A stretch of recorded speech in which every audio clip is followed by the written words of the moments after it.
Bro అని ఇది కాదు సీతాదేవి అలా తప్పు చేసిన ఆనాడు లక్ష్మణుని అలా అన్నందుకు కాదు ఇప్పుడు అతను సీతాదేవిని అలా అంటుంది అని వీళ్ళు చెప్తే మరి ఎందుకు ఆ అప్పుడు మరి రాముడు సీతాదేవితో అలా మాట్లాడాడు దానికి చెప్పమానండి.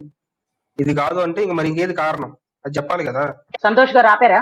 ఇక్కడ ఒకటండి, వీళ్ళు ఇతను ఏమంటున్నాడు, అప్పుడు అసలు అక్కడ ఎలా ఎందుకు మాట్లాడాడు సీతాదేవితో అంటే ఈ కారణం కాకపోతే సీత ఆ లక్ష్మణుడితో అలా మాట్లాడబట్టి లక్ష్మణుడు ఎల్లబట్టి కదా సీతను రావణాసురుడు ఎత్తుపోయాడు కాబట్టి కదా ఇంత యుద్ధం జరిగింది, ఇంత యుద్ధం జరగబట్టి కదా ఇంతమంది చనిపోయారు, కాబట్టి వీటన్నిటికీ కారణం సీత కదా అని అందుకని అలా మాట్లాడాడు. ఒకవేళ అలా కాదు అని వీళ్ళు అంటే మరి ఏమిటండి కారణం? ఒకవేళ ఏమిటండి కారణం? మీకు నిజంగా అదే డౌట్ వచ్చింది, ఏం చేయాలి?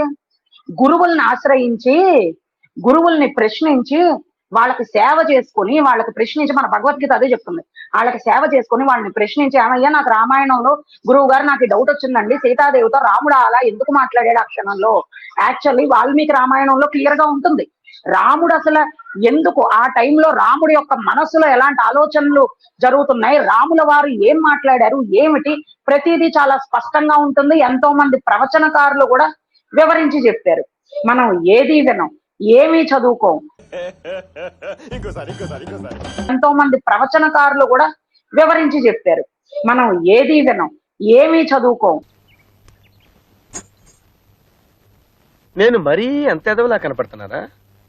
ఓ మాదిరిగా కూడా కనపడలేదా? మాయాలేడి ఘట్టంలో సీతాదేవి ఆతృతలో లక్ష్మణుణ్ణి భరతుణ్ణి అనకూడని మాటలంది. అసలు అది రామాయణం చదివితే ఎంత బాధ వేస్తుందో. చాలా ఘోరమైన మాటలు. అంటే లక్ష్మణుణ్ణి నువ్వు నన్ను పొందాలనుకుంటున్నావు అందుకే ఇలాంటి పనులు చేస్తున్నావు అని తిట్టి, నిన్ను భరతుడు అందుకే పంపించాడు అని ఇద్దరిని తిట్టింది.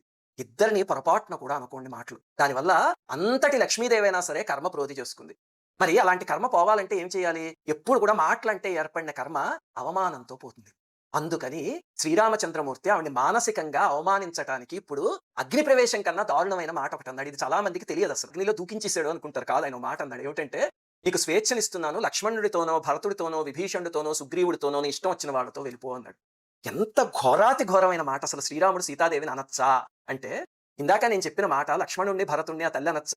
అనకూడదు. మరి ఆ కర్మ ఎలా పోతుంది? అందుకని స్వామి అంతా అవమానించాడు. ఏదో తేడాగా ఉందేంటి? ఎంతో మంది ప్రవచనకారులు కూడా వివరించి చెప్పారు.